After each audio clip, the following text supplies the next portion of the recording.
Penyelesaian sistem persamaan linier dengan metode matriks.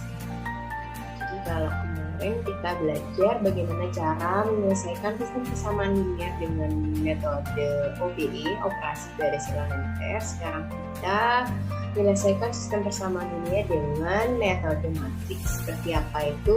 Simak contohnya berikut ini.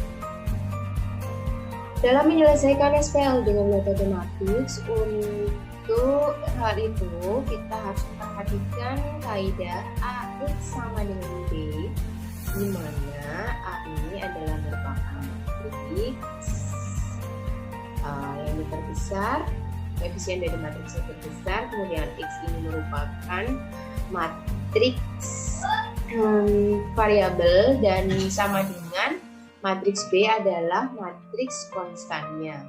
Maka untuk memperoleh nilai X atau variabel X, kita harus mengalihkan kedua ruas dengan inverse dari A sehingga diperoleh seperti ini. Jadi kalau kita kalikan kedua ruas dengan matriks A inverse, maka diperoleh A inverse kalikan A, ini kan hasilnya I kan ya.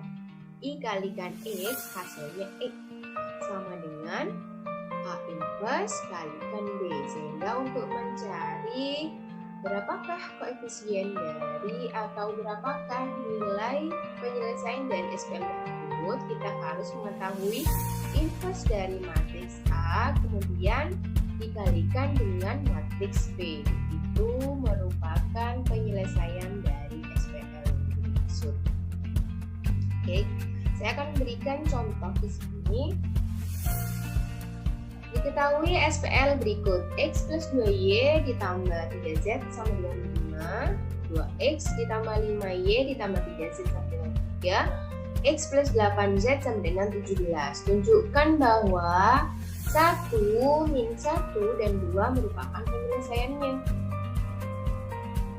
Jadi kita menunjukkannya dengan menggunakan metode matriks.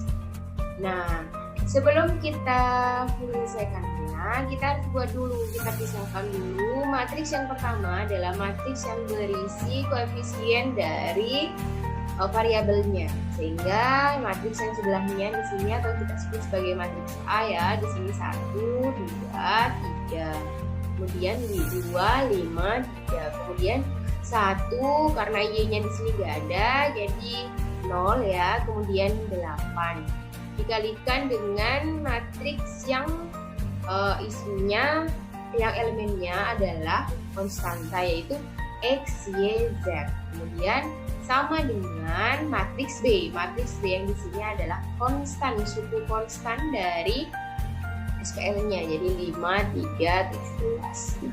Kemudian berdasarkan teori tadi bahwa untuk menentukan X, Y, Z, maka kita harus mengalihkan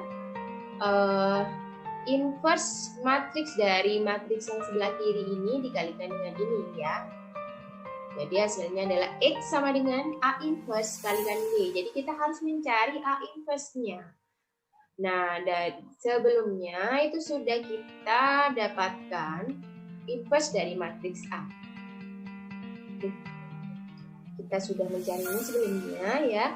Jadi X sama dengan inverse dari matriks A adalah min 40, 16, 9, 13, min 5, min 3, 5, min 2, min 1. B-nya 5, 3, 17. Nah, bagaimana cara kita memperoleh A inverse? A inverse-nya kita boleh mencarinya dengan menggunakan rumus ataupun menggunakan metode elementer seperti yang saya jelaskan pada pertemuan kemarin, pada pertemuan 6 ya. Jadi jika kita kalikan di sini melalui prosedur seperti biasanya, diperoleh bahwa X sama dengan 1, min 1, dan 2. Jadi mudah kan? Jadi terbukti bahwa atau tertunjuk ya, tunjukkan. Jadi sudah dibuktikan di sini bahwa SPL ini penyelesaiannya adalah 1, min 1, dan 2. Jadi mudah ya, kita harus menentukan inverse-nya terlebih dahulu, baru setelah itu dikalikan. Oke, itu saja dalam menyelesaikan SPL dengan metode matriks. Di sini saya mempunyai kurang lebih 1, 2, 3, 4. Nah, ini kalian pelajari ya. Silakan cari penyelesaiannya sebagai latihan sebelum kalian menghadapi UTS.